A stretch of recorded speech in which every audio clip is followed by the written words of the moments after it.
오늘은 이제 짧은 시간이지만 우리 한번 국가관에 대해서 한번 점검을 해보려고 해요. 이제 6월 3일 대선을 앞두고 있고 이 선거에 대해서도 많은 고민들이 있으실 텐데 오늘 점심시간에도 목사님이 저한테 살짝 물어보시더라고요. 그래서 1번 뽑으라는 거예요? 2번 뽑으라는 거예요? 네, 그 문제는 이제 우리가 많이 고민해봐야 되고 염두해봐야 될 문제고 여러 가지로 뭐 많은 고민이 되는 시기인 것 같아요. 그래도 이번에는 하늘궁에 계신 분은 안 나왔더라고요. 네, 하늘궁에 계신 분은 안 나왔어요. 그래서 이번에 우리가 짤막하게나마 우리 개혁주의가 갖고 있는 국가관, 우리가 기초 상식으로 알고 있어야 되는 그 내용에 대해 살펴보고 그 이후에 우리가 함께 기도하면서 내용을 나누려고 합니다. 오늘은 크게 6가지 키워드를 핵심으로 다루려고 해요. 짧은 시간이어서. 네, 먼저는 공권력, 하나님이 국가라고 하는 제도 안에 권력을 주셨다는 내용을 살펴보도록 할 거고요.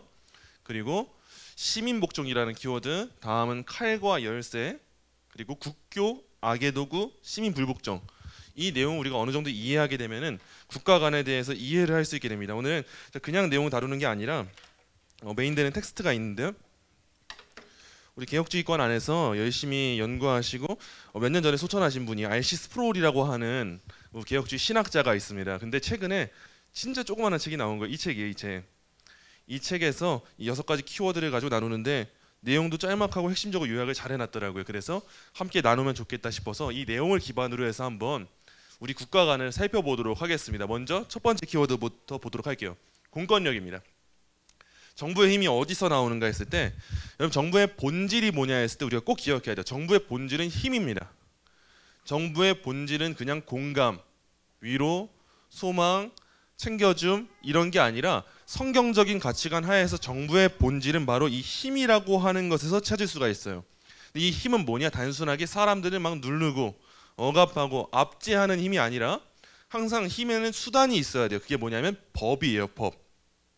하나님의 힘이 하나님의 계명에 의하여서 작용하는 것처럼 정부라고 하는 기관은 그냥 내 멋대로 내가 하고 싶은 대로 대통령의 권한대로 힘을 사용하는 것이 아니라 법이라고 하는 울타리 안에서 법의 기준에 따라서 힘을 작용시키는 역할을 해야 됩니다. 이게 바로 정부의 본질이에요. 그래서 이 본질적인 이 힘, 정부가 갖고 있는 이 능력이 처음 어디서 나오는가 했을 때 우리가 성경에서 예를 찾을 수가 있어요. 그게 뭐냐면 창세기 1장 28절이에요. 우리 앞에 보이는 말씀 함께 한 목소리 읽겠습니다.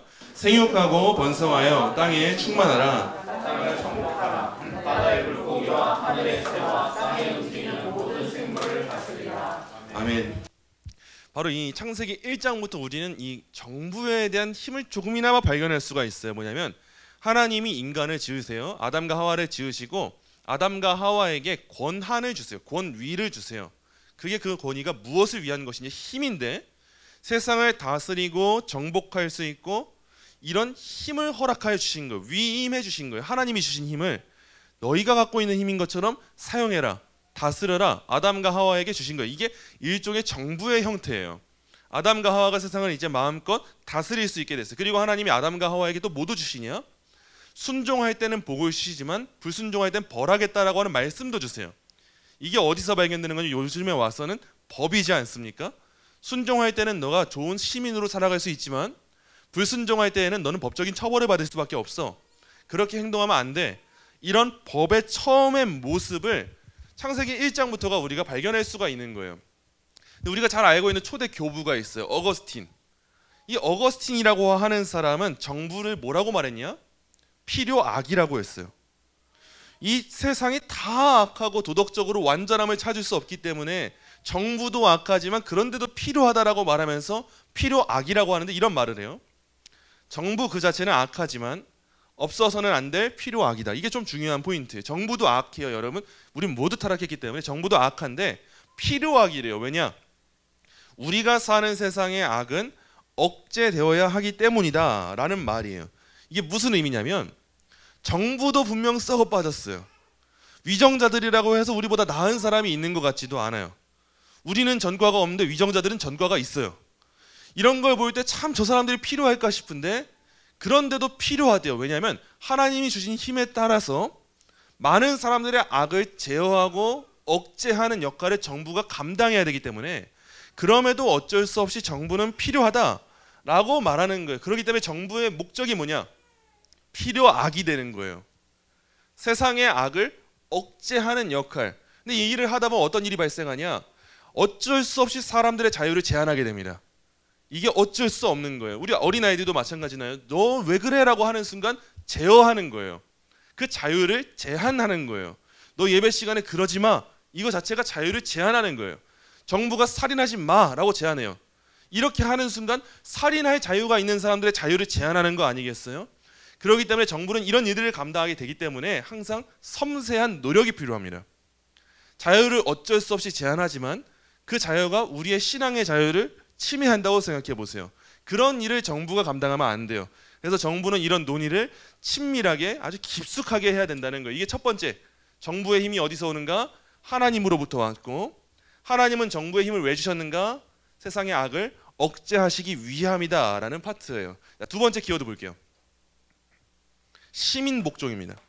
권위에 복종하는 건 정말 힘들어요. 그래서 사도 바울이 로마서 13장에서 이 문제를 다 다루고 있어요. 우리 함께 앞에 보이는 말씀 한 목소리 읽겠습니다. 각 사람은 위에 있는 권세들에게 복종하라. 권세는 하나님으로부터 나지 아니며 모든 권세는 다 하나님께서 정하시노라. 그러므로 권세를 거스르는 자는 하나님의 명을 거스름이니 거스르는 자들은 심판을 자취하리라. 아멘. 여러분, 이 말씀이 우리 국가 간의 기초가 되는 말씀이에요. 로마서 13장 1절 2절 말씀이 모든 정부의 기초가 됩니다.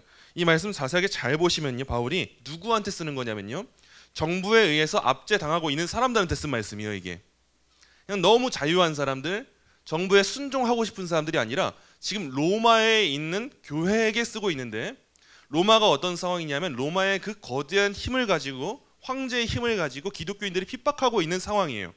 압제하고 있는 상황이에요. 근데 그 사람들한테 순종하라고 말할 때 처음에 이렇게 말을 해요. 각 사람은 위에 있는 권세들에게 복종하라. 참 듣기 싫은 말씀이에요. 위에서 지금 쓸데없는 짓만 하고 있고 교회를 핍박하고 있는데 위에 있는 권세에 복종을 하라고 말을 해요. 그리고 왜 그래야 되는가를 말할 때 이렇게 이유를 말해요. 권세는 하나님으로부터 나지 않음이 없기 때문이래요. 이게 우리가 좀 중요하게 생각해 보아야 될 문제예요. 우리가 순종하고 싶지 않은 사람이 분명히 있습니다. 분명히 순종하고 싶지 않은 질서가 있고 권위가 있어요. 우리도 요즘 같은 시대 때 제일 많이 하는 게 이런 말이에요. 이게 나라냐? 저게 진짜 위정자냐? 저 사람이 정치해야 될 사람이냐? 맞아요. 정치할 사람처럼 안 보이는 사람이 진짜 수두룩빽빽해요. 근데 그럼에도 불구하고 하나님이 투표를 통해서 선거 가운데 세워주신 사람들이 있다면 그분을 세우신 분을 보고 순종해야 된다는 거예요. 그 사람의 됨됨이를 보고 순종하는 것이 아니라, 그렇게 선거에서 뽑히게 된 위정자를 보고 순종하는 것이 아니라, 야, 저렇게 악한 사람인데도 하나님이 세우셨구나. 그래도 하나님이 세우셨다면 권세가 하나님에게 있기 때문에 마음에 들지 않아도 그 사람에게 순종해야 될 의무가 나한테 있구나. 우리가 어렵지만 이걸 발견해야 됩니다. 그래야 우리가 성숙한 성도가 돼요. 우리 안에 여러 충돌이 있을 거예요. 6월 3일 대선하면은 크게 우리나라에서는 1번이냐 2번이냐 문제죠. 근데 이 말이 무슨 뜻이냐면 우리나라에서 의견이 반반 나뉜다는 거 아니겠어요? 교회 안에서도 의견이 반반 나뉜다는 거 아니겠습니까? 그때 분명 누군가는 마음이 불편한 사람이 있을 거예요. 누군가는 거봐라 잘됐다 하는 분이 있을 거고, 누군가는 마음이 불편할 수가 있어요. 근데 어떡하냐는 거예요. 그때 우리는 결국 그걸 봐야 되는 거예요. 그래도 하나님이 세우셨구나. 하나님의 뜻이 어떤 방향으로 가는지는 모르겠으나 하나님이 내가 보기엔 악한 지도자라 할지라도 세우셨다면, 그래 그래도 하나님의 뜻을 거스르지 않는 선에서는 순종하는 법을 배우는 게 지금 나의 노력이겠구나. 나에게 필요한 자세겠구나. 그 삶을 우리가 살아야 돼요. 그래서 우리가 누구를 기억해야 되냐 했을 때 바로 이 사람이에요. 그림으로 유추해 보실 수 있겠습니까? 다윗입니다. 다윗이라고 하는 인물은 그 위에 있었던 왕 사울에 의해서 정말 억울한 일을 많이 당했던 인물이에요. 다윗은 선한 마음으로 사울을 도왔어요. 근데 돌아오는 건 사울 혼자 시기 질투에 사로잡혀가지고 다윗을 죽이려고 하는 상황이었어요. 어떻게든 쫓아와가지고 다윗을 죽이겠대. 근데 희한하게도 다윗이 사울을 죽일 수 있는 상황이 눈앞에 펼쳐졌잖아요. 근데 다윗이 그냥 사울을 죽여버리고 자기가 정권을 찬탈해버리면 끝나는 상황인데 어떻게 합니까? 사울을 죽이지 않아요. 그의 옷 조금 잘 나와가지고 나중에 보여줘요. 내가 죽일 수 있었는데 안 죽였습니다. 근데 그랬던 이유가 뭐였냐 했을 때 다윗은 딱 하나였던 거예요. 하나님의 기름 부으신 왕을, 기름 부음 받은 왕을 내가 어떻게 내 손으로 끌어내립니까? 하나님이 세우신 권세인데 하나님이 내리시면 그때 내가 무슨 일을 할지언정 어떻게 지금 내가 이런 일을 하겠습니까? 이런 자세로 다윗이 사울을 죽이지 않았던 거예요. 여러분 꼭 기억하셔야 돼요. 우리나라 정치는 결국 왔다 갔다 해요. 이쪽에서 못하면 저쪽으로 가고 저쪽에서 못하면 여기로 가요. 줏대가 그렇게 있어 보이지 않아요. 우리나라 역사를 볼 때. 그렇기 때문에 우리는 늘 마음의 중심을 챙겨야 돼요. 하나님이 세우셨다. 하나님이 뜻하신 바가 있다. 이 사람이 내가 원하는 사람이어도 좋은 나라 되는 것도 아니고, 이 사람이 내가 원하지 않는 사람이라고 해서 교회가 사라지는 것도 아니고, 나에게 주어진 역할은 뭘까? 하나님이 세우신 권세에 복종하고 순종하는 거겠구나. 다윗의 마음을 되새기면서 우리가 정부를 이해하고 바라봐야 되는 거예요. 이게 바로 성경에서 가르치고 있는 시민 복종에 대한 내용이에요. 자, 세 번째입니다. 세 번째는 칼과 열쇠예요. 구약 성경에서 가장 위대했던 왕이 누군가 했을 때 보통은 다윗을 많이 생각하는 것 같은데, 저는 우시아라고 하는 사람도 떠올라져요. 우시아라고 하는 이 사람이 50년 넘는 재위 기간 동안에 뭘 하냐면 수많은 개혁을 해요. 참 좋은 일들을 많이 했던 왕이 우시아 왕이에요. 그러면서 경건에도 엄청나게 힘을 썼던 왕이 우시아였어요. 그래서 아마 이대로 쭉 갔으면 어떻게 보면 다윗보다도 더 훌륭한 왕으로 그렇게 기록되었을지도 몰라요. 근데 하지만 그에 대한 기록이 구약에서 가장 비극적으로 끝나게 돼요. 그 이유가 뭐였을까요? 아실 분들 아실 거예요. 이 우시아가 인생 말년에 아주 치명적인 악을 저질러요. 그 악이 뭐였냐? 성전에 들어가서 스스로의 힘으로 제사를 지내는 월권 행위를 보여줍니다. 왕이라고 하는 사람은 왕의 역할만 감당해야 되는데, 제사장으로서의 역할이 없는 그 사람이 성전에 들어가서 자기가 마치 제사장인 것처럼 하나님을 내가 제사하겠다. 우리 이 모습만 보면 좋아 보일지도 몰라요. 스스로 그렇게 나서가지고 제사장처럼 자기가 행동을 해버린 거예요. 그래가지고 하나님은 이 사람, 이 우시아를 그냥 찬탈해버리세요. 아주 그냥 우시아라고 하는 사람을 나병으로 치세요. 그래서 그대로 갔으면 참 좋았을 왕인데 나중에 나병을 얻게 되고 인생 말년이 그렇게 행복하지 않은 왕, 그 왕이 바로 이 우시아 왕이었어요. 우리가 이걸 통해서 뭘 봐야 되는가 했을 때 교회와 국가의 관계를 봐야 돼요. 하나님은 국가와 교회라고 하는 제도를 분리해 놓으셨어요. 우리가 배운 표현으로 말하자면 각 영역에 그 주권 가운데 하나님이 영역에 그 주권을 부여를 하셨어요. 교회는 교회의 힘을 주셨고 정부에겐 정부의 힘을 주셨어요. 그리고 교회가 정부를 침범하지 못하고 정부가 교회를 침범하지 못하도록 구분을 해놓으셨어요. 그 영역에 대해서. 예를 들면 이런 거예요. 국가가 무엇을 해야 되는가? 국가는 법으로 정의를 수호해야 돼요.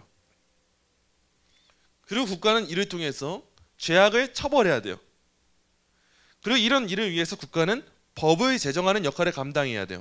하나님이 바로 이런 권세를 국가에게 주셨어요. 그래서 성경적으로 국가에게 주어진 권세의 이름은 뭐냐면 칼의 권세예요. 칼의 권세. 사람을 마음껏 칠 수 있어요. 법이라고 하는 것을 가지고. 칼은 여러분 어떻습니까? 무서운 거예요. 그 무서움을 가지고 우리가 법을 지켜요. 예컨대 우리가 운전을 하다가 속도 위반하면 날라오는 그 과태료 고지서가 무서워요. 그러면은 어떻게든 과속하다가도 카메라 앞에서는 속도를 줄여요. 우리가 쓰레기를 무단 투기하지 않아요. 무서워요. 요즘에 쓰레기도 뒤진다고 하더라고요. 분리수거 잘 하는지 안 하는지. 그런 게 무서워서라도 우리가 벌이 두려워서 법을 지켜요. 살인하고 싶은 마음 우리 가운데 들 수 있어요. 근데 살인하고 나서 평생 교도소에서 썩어갈 걸 생각하니까 그게 못하겠는 거예요.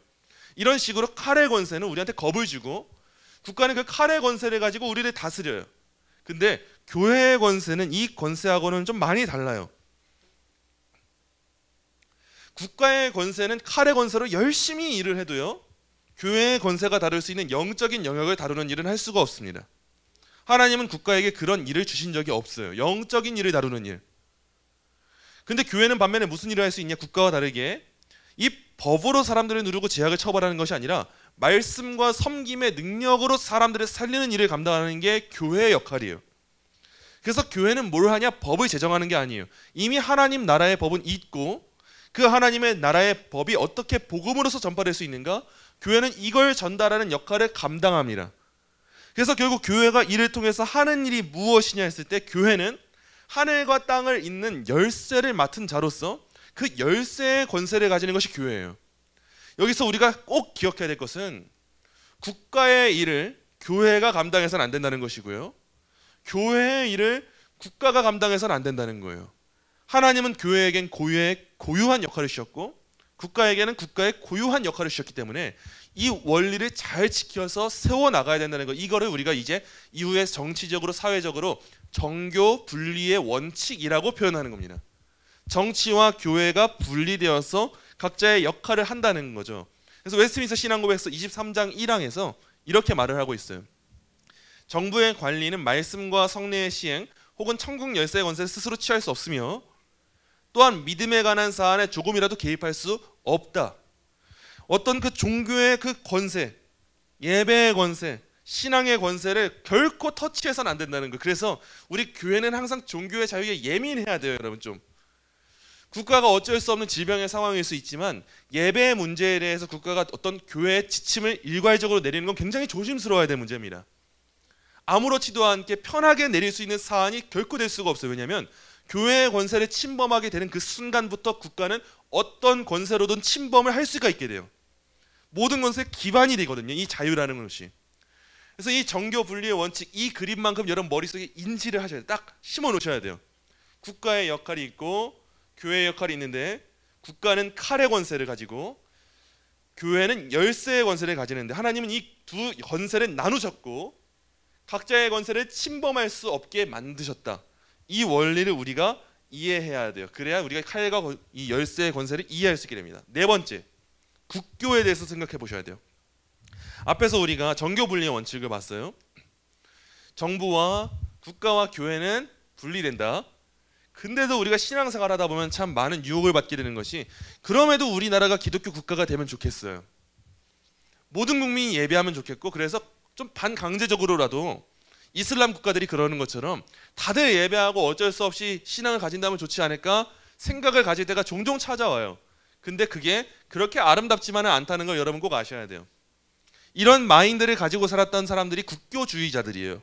국교주의라고 하는 게 뭐냐면, 교회가 국가의 세금을 통해서 지원을 받고 다른 경쟁자들 위해 배타적인 권리를 갖는 거래요. 이건 좀 아름답게 꾸며서 표현한 거예요. 그냥 사실상 뭐냐, 이 나라에 살고 있는 모든 국민들이 기독교를 안 믿으면 다 배제되고 법적인 처벌을 받는 거. 그게 국교주의예요. 예를 들면 이런 것들이죠. 영국의 국교회.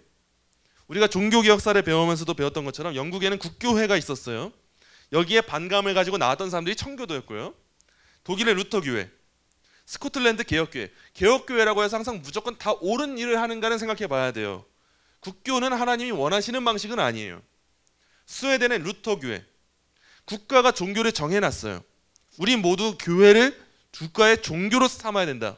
기독교 신앙을 가져야 된다. 근데 이건 절대 아름답지 않다는 걸 우리가 역사를 통해서 발견하게 돼요. 대표적으로 영국 국교회. 약 1600년대, 그때 청교도 시대 때 영국이 오로지 국가에서 정한 방식으로 모든 사람들이 기도하게 만들었어요. 기도의 공식을 만들어놨어요. 예배의 공식을 만들어놨어요. 국가 교회의 형태를 만들어놨고 국가 공식의 신앙 고백서를 만들어놨어요. 이 말이 무슨 뜻이냐면, 성경을 다양하게 해석할 수 있고 또 다른 교리 체계를 가질 수 있는 다른 신학은 다 가짜가 되고 부정된다는 거예요. 예를 들면 우리나라가 자유주의 신학을 국교로 정했어요. 그렇게 되는 순간 우리 예배당에서 신앙 고백서, 소유리 문답 가르치는 거 다 국가에 대항하고 있는 일이 되는 거예요. 영국 사회에서 그런 일이 펼쳐졌기 때문에 신앙의 자유를 소중하게 여겼던 몇몇 사람들이 있었어요. 국가 교회에 반대를 해서 비국교도가 되었어요. 그러면서도 나라와 싸우다가 결국 안 돼서 어떤 사람은 네덜란드로 가고 또 어떤 사람들은 배를 타요. 그 배가 그렇게 유명한 메이플라워예요. 그 배를 타고 어디를 가냐? 신대륙을 향해서 가요. 그 신대륙이 바로 지금의 미국이고, 미국의 뉴 잉글랜드 지역과 버지니아 지역으로 그 사람들이 이민을 가게 됩니다. 그래서 그 지역에 가서 미국이라는 나라를 새롭게 세우게 되면서 그들이 가장 중요하게 여겼던 원리가 무엇이었냐면 신앙의 자유, 종교의 자유였어요. 우리가 생각하기에는 좋은 개혁주의 신앙을 가지고 떠났어요. 이것만 진짜 참 신앙이야, 옳은 신앙이야 하고 갔으면은 그 나라에 국교도에서 살았던 사람들이라면 우리나라의 국교는 개혁주의 신앙입니다 말하면 좋을 것 같단 말이죠. 근데 이 청교도들은 그게 좋지 않다는 걸 발견했던 거예요. 신앙의 자유를 하나님이 주신 건데, 하나님의 형상으로 지으시고 인격을 부여하셨는데 그 인격이 법이라는 울타리에 의해서 과하게 제한되고 이런 것이 아름답지 못하구나 라고 하는 걸 깨닫게 되어서 미국이라는 나라를 세울 때 가장 중요하게 여겼던 것이 종교의 자유가 되었던 거예요. 우리나라도 그래요. 우리나라도 일제강점기 시절을 한번 생각해 보세요. 일본이 식민지 생활하면서 우리가 일본이 강요하는 대로 우리가 나아가야 됐어요. 대표적으로 일본이 우리나라 와서 가장 많이 했었던 것이 무엇이냐면 신사참배예요. 일본의 그 황제를, 일본의 신사를 참배하기 위해서 많은 기독교 학교들에 억압하고 고난을 줬어요. 많은 사람들이 순교를 경험하게 됐어요. 과연 이런 나라 모습이 좋은 나라 모습이라고 생각하십니까? 절대 그럴 수가 없단 말이죠. 그래서 우리는 이런 역사를 보면서 이런 국교주의의 모습을 항상 경계해야 된다는 걸 꼭 알아야 되고, 이거는 단순하게 이 썩어빠진 세상만 하는 일이 아니라 우리 기독교에서도 할 수 있다는 걸 알아야 돼요. 우리 기독교 신앙이라는 이유로, 종교라는 이유로 우리가 세상을 억압할 수 있다는 걸 꼭 아셔야 되는 거예요. 그러지 않으면 우리는 21세기에 또 다른 십자군 전쟁을 일으키게 될 거예요. 그래서 국교주의는 항상 우리가 반대해야 될 내용이라는 거 기억하셔야 될 것 같아요. 5번째입니다. 악의 도구예요. 우리 그리스도인들이 참 많이 빠지는 생각이 뭐냐면, 착각이 뭐냐면 항상 하나님이 내 편이라고 생각을 해요. 항상 하나님은 내 뜻과 일치한다고 생각을 해요. 그래서 그리스도의 그 기치를 가지고 항상 하나님은 내가 생각하는 정당과 내가 생각하는 그 나라에 의하여서 모든 세상 역사를 다 이루실 거라고 생각을 해요. 그래서 자칫 잘못하면 우리가 어떻게 되냐면, 하나님은 우리 대한민국, 이 전 세계에 너무 많은 이 세상 가운데 온전히 자유민주주의 지킬 수 있는 나라 되게 만드셔서 이 태극기만이 온전한 신앙이다, 이런 신앙을 자칫 잘못하면 가질 수 있어요. 또 자칫 잘못하면 미국에 있는 대통령만이 이 세상을 다 건세를 지어줄 수 있는 유일한 사람이다, 미국 국기를 휘날릴 수 있어요. 또 자칫 잘못하면은 아니야 성경에 있었던 이스라엘만이 우리의 유일한 희망이야, 이스라엘 국기 흔들 수 있어요. 그 어떤 사람들 또 반대로 갈 수도 있죠. 어떤 사람들 우리 위대한 주성님만, 우리 위대한 이 수령님만, 이런 식으로 북한의 국기를 흔들고 중국의 국기를 흔들고 그렇게 나아갈 수도 있겠죠. 그런 사람들이 역사에 누구였냐 했을 때 히틀러, 스탈린, 마오쩌둥, 이런 사람들이 바로 이런 케이스예요. 우리의 이념만 맞고 우리의 가치관만 맞고 하나님이 우리의 편에 서신다라고 하는 생각이 이들에게 있기 때문에, 이들은 이들의 신념이 온전히 옳은 거라고 믿었기 때문에 많은 사람들이 학살하면서까지 가야발에 갔던 거예요. 사명으로 갔던 거예요. 그게 맞다고 온전하게 믿고 있었던 거예요. 근데 그 결과가 다 어떻습니까? 나치의 그 학살이 얼마나 많은 그 억울함을 만들어냈어요. 스탈린의 학살은 어떻고 마오쩌둥은 사실 지금까지도 오고 있잖아요. 심지어 지금 북한 땅에서도 여전히 그 모습을 보여주고 있잖아요. 여러분, 항상 우리가 기억해야 될 건 이거예요. 정부는 하나님이 세우시지만 정부는 하나님의 뜻을 거스르는 사탄의 도구도 될 수 있어요. 너무 신뢰하지 마세요. 내가 믿고 있는 정치인 된다고 해서 나라 바뀔 것 같지만 사실 안 바뀔지도 몰라요. 그 여태까지 우리나라 역사를 보면 안 바뀔 확률이 99%가 넘는 것 같아요. 그리고 앞으로도 사탄의 도구로 언제 전락할지 몰라요. 정치인들은 그렇지 않습니까? 표 하나 얻기 위해선 말이 수십 번 바뀌어요. 내가 이때는 어땠다가 이때는 어땠다가, 언제는 가난팔이 했다, 언제는 부유하다고 했다가, 언제는 재산 없다고 했다가, 언제는 재산 있다고 했다가, 언제는 내 아버지가 어떤 사람이었다고 했다가 지금은 어떤 사람이라고 했다가 계속 왔다 갔다 해요. 그래서 제발 정치인들 그것 좀 안 했으면 좋겠어요. 구두 왜 그렇게 뜯어진 거 신고 다녀요? 구두 살 돈 없는 사람들 아니잖아요. 누가 없어요? 재산 목록 보면 구두 살 돈 수십 켤레 사고도 남겠구만. 그러면서도 사람들 표시 먹기 위해서 그렇게 코스프레하고 다니는 거잖아요. 근데 그런 사람들이 이 나라의 정권 잡는다고 이 나라가 무슨 기독교 국가가 되고 이 나라가 무슨 대단한 자유민주주의가 되고 평화 통일이 이루어지고 그 사람들 때문에 되는 게 아니에요. 하나님이 그 사람들을 통해서 역사하실 수 있을지 몰라도 그 사람들에게 권세와 능력이 있어서 되는 건 아니에요. 그렇기 때문에 우리는 항상 늘 조심스러운 그 마음을 가지고 있어야 돼요. 정부가 언제나 악한 도구가 될 수 있겠구나. 내가 지지하는 정당이 된다 해도 1번이 되든 2번이 되든 악한 도구는 누구나 될 수 있어요. 사탄도 하나님 못지않게 엄청나게 이 세상 가운데는 영향력을 행사해요. 사람들을 휘어잡으려고 해요. 지금은 좋아 보이는 대통령이어도 언제 이상한 짓을 할지도 몰라요. 국가가 이런 악한 도구가 될 때 많은 일들이 펼쳐져요. 최근에도 많은 문제, 가장 핵심되는 문제가 뭔가 있을까 했을 때 낙태 문제죠. 낙태 문제, 사실상 우리나라에서는 법이 굉장히 무용지물이 됐어요. 낙태죄, 이도 아니고 저도 아니에요. 그래서 낙태를 사실상 마음껏 할 수 있는 상황이 돼서 2020년 기준으로 한 해 동안 낙태가 32,000건이 됐다고 해요. 법적으로 그게 통계에 잡힌 정도만. 잡힌 정도가 32,000건이라고 하는 것은 사실상 잡히지 않은 수준까지 포함했을 때 훨씬 더 많은 수의 태아가 이 살인에 의하여서 목숨을 잃었겠죠. 국가가 이 일을 언제든지 방조할 수 있어요. 지금도 우리나라 국회에서는 낙태죄 문제를 다루고 있지 않아요. 가장 중요한 다뤄야 될 문제를 하나도 다루고 있지 않으면서도 국가를 잘 이루고 있다고 생각하고 있어요. 차별금지법 문제도 마찬가지예요. 성평등 교육한다고 애들한테 좋은 교육이라고 무슨 교육 도입하겠다, 공공기관의 성소수자들 몇 %까지 보장하겠다, 이런 식의 국가의 모습을 보이고 있을 때 국가는 결국에는 하나님이 사용하시는 도구가 아니라 그 악한 생명을 죽이는 도구도 될 수 있다는 걸 꼭 아셔야 돼요. 그래서 우리 모두에게 성경적 가치관에 따라서 때때로 지지하는 후보군이 있을 수 있어요. 그래도 이 사람의 성경적인 정책들이 좀 더, 이 정책들이 성경에 좀 더 부합하는 것 같다, 이 사람의 가치관이, 이 사람의 이념이 비교적 조금 더 건강한 이념인 것 같다, 우리 아이들을 보호할 수 있는 법안을 제정할 것 같다, 그러면서 우리가 지지할 수 있어요. 근데 종교처럼 많은 마음을 쏟지 마세요. 정치인들은 언제든 자기 이득에 따라서 그런 결정을 할 수도 있어요. 만약에 교회에서 한 정치인 유일하게 밀어줬다가 그 사람이 차별금지법 제정하면 그때 어떡할 건데요? 우리나라 충분히 그럴 수 있는 나라라는 거 알고 우리 국민들이 먼저 껴있고 늘 건강한 균형을 갖추고 있어야 돼요. 마지막 6번째예요. 시민 불복종이에요. 교회나 그리스도인이 합법적으로 국가에 저항하는 행동을 할 수 있을까 했을 때 우리가 먼저 첫 번째 기억해야 될 거, 우리는 오늘 2가지만 기억하면 돼요. 우리한테 주어진 첫 번째 원칙이 뭐냐? 시민 복종이에요. 어디까지나 복종이 위에요. 아무리 우리 마음이 불복종에 앞선다고 해도 우리한테 가장 중요한 원칙은 복종입니다. 하나님이 세우셨으니까 위의 권세에 복종하는 거예요. 부모님 말이 이해되지 않아도, 따라가고 싶지 않아도 자녀들은 복종하는 거예요. 하나님이 세우셨으니까. 어른들 말이 듣고 싶지 않아도 복종하는 거예요. 하나님이 세우셨으니까. 국가에게는 항상 이게 제일 중요해요. 그래서 우리 동행교회에서는 먼저는 이 원칙이 제일 잘 세워져야 돼요. 시민 복종, 온전한 국민 되기, 하나님이 세우신 권세에 복종하기.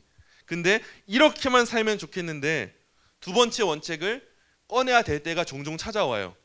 그게 뭐냐면 불복종입니다. 그리스도인들이 정부에 불복종해야 될 때가 있어요. 그때가 언제냐? 하나님의 법과 인간의 법이 명확하게 대치하고 있는 그 상황이에요. 그때만큼은 우리가 정확하게 불복종하는 일을 해야 돼요. 이게 신앙이에요. 그때는 어줍지 않게 그래도 위에 세운 권세인데 이건 통하지가 않아요. 그 위에 세운 권세가 그를 세우신 권세에 대적하고 있을 때, 그때는 우리는 하나님의 뜻을 따르는 것이 순종의 원칙입니다. 그때는 시민 복종을 얘기해서는 안 돼요. 대표적인 문제가 앞서서 말씀드렸던 것처럼 뭐 신사참배의 문제, 우리 장로교 합동교단에는 아픈 손가락 같은 일이에요. 그게 합동교단 안에서 타협점이 있었거든요. 근데 반면에 타협하지 않았던 고신교단과 같은 교단들이 있었어요. 그런 식의 신앙을 우리가 지녀야 돼요. 신사참배 하라고 하는데 시민 복종하라고 하셨지, 권세 순종하라고 하셨지, 제가 지금 순종하라고 하셨으니까 하는 거예요. 하나님, 이게 통하지 않아요. 그때는 안 해야 되는 거예요. 모세가 태어날 때도 생각해 보세요. 모세가 태어날 때도 나라에서, 국가에서 모든 생명 죽이라고 했어요. 다 죽여라, 태어난 남자애들 다 죽여. 근데 그게 옳은 법안일까 했을 때 옳은 법안이 아니에요. 생명을 죽이는 살인이에요. 그래서 그때 한 산파가 생명을 죽이지 않았어요. 이게 시민 불복종이에요. 그 산파가 생명을 죽이지 않고 자기의 의견대로 하나님을 믿는 신앙 가운데 생명을 살려요. 그게 그렇게 해서 태어난 게 모세 아닙니까? 그런 식의 신앙이 우리한테 필요하다는 거예요. 그래서 정권에 대해서, 정부에 대해서 때때로 교회가 많은 반감을 가지고 있는 것처럼, 무조건 비난하는 것처럼 보일 때가 있어요. 무조건 비난하는 건 조심해야 돼요. 하지만 비난할 사항에 대해서는 마땅히 해야 돼요. 왜냐? 그렇게 교회가 비난하고 정부에 반대할 때 정부가 다시 한번 그 정부의 본연의 목적을 균형 잡히게 조정할 수 있는 기간이 생기는 거예요. 그 시간을 만들어주는 거예요. 아직 한국 정서 가운데 차별금지법 반대하는 정서가 기독교인뿐만 아니라 많은 시민들, 국민들에게 있어요. 이걸 우리가 계속 표출해 줘야 돼요. 계속 표출하면서 그거는 형평한 게 아니에요. 공평한 게 아니에요. 공의가 아니에요. 그건 차별하는, 오히려 역차별을 일으키는 법안이에요를 알려줘야 정부가 하나님이 세우신 목적에 걸맞게 정부의 목적을 다하지 않겠습니까? 그래서 우리가 이런 역할을 감당하는 거예요. 다만 시민 불복종은 참 어려워요. 너무 첨예한 문제들이 많아요. 이게 옳을까 저게 옳을까 어려워요. 정부가 세금을 이렇게 부과하는 게 맞을까 저렇게 하는 게 맞을까? 정부가 노년을 먼저 챙기는 게 맞을까 청년을 먼저 챙기는 게 맞을까? 정부가 기업을 먼저 키우는 게 맞을까 국민들의 소득 수준을 먼저 키우는 게 맞을까? 너무 어려운 문제가 많이 생겨요. 그래서 우리는 늘 제1원칙은 복종이에요. 때때로 우리가 보기에 과해 보이는 세금과 말도 안 되는 법안이 있을 수 있어요. 근데 그때는 우리가 순종해야 될 수밖에 없어요. 하나님이 세우신 권세이기 때문에. 다만 교회에 세우신 이 권위를 부정하고 교회의 권위를 침탈하고 영적 권세를 정부가 주물럭 하려고 할 때 그때만큼은 명확하게 불복종해야 된다라는 겁니다. 결론입니다. 하나님은요, 여러분, 이 땅에 교회와 국가라고 하는 두 영역을 세우셨어요. 이걸 명확하게 인지하고 계셔야 돼요. 이 각 영역은 고유한 권한 범위가 있어요. 따라서 서로가 다른 영역의 권리를 침해해서는 안 돼요. 그래서 정부가 우리 교회 예배 순서 짜주면 안 돼요. 정부가 우리 교회한테 헌금 지침 내려주면 안 돼요. 정부가 우리 교회한테 엄한 그런 일을 하면 안 돼요. 근데 더 나아가서 우리가 청와대 들어가면 안 돼요. 우리 교회가 정부를 찬탈하면 안 돼요. 이런 영역에 대한 권리를 우리가 이해해야 돼요. 그리고 우리 그리스도인은 이 두 영역 모두에 깊은 존중과 관심을 가져야 돼요. 이유가 뭐냐? 하나님이 세우셨어요. 그래서 우리의 본질적인 목적은 뭐냐면 하나님께 순종하는 겁니다. 그래서 이번 대선을 앞두고 6월 3일이잖아요. 앞으로 남은 시간 동안 많은 고민이 될 수 있을 거예요. 그때 동안 여러분 충분히 기도하시면서 하나님의 뜻이 어디에 있을까? 하나님은 어떤 나라가 되기 바라실까? 하나님은 교회에게 어떤 역할을 주시고 나한테 어떤 표를 던지라고 하셨을까? 묻고 질문하시고 기도하시면서 선택하시고 또 이후의 결과 가운데 하나님이 일하실 일들에 대한 소망을 잃어서는 안 돼요. 하나님이 하실 일이 있다는 걸 알고 우린 그 가운데 순종을 배워야 되는 겁니다. 이런 마음가짐 가지시고 앞으로 대선을 준비하고 앞으로 향후 5년, 뭐 5년이 될지 4년이 될지 모르겠어요. 5년이 될지 4년이 될지 하나님이 어떤 일을 주실까 기대하면서 그렇게 나아가는 저와 여러분 되시기 소망합니다.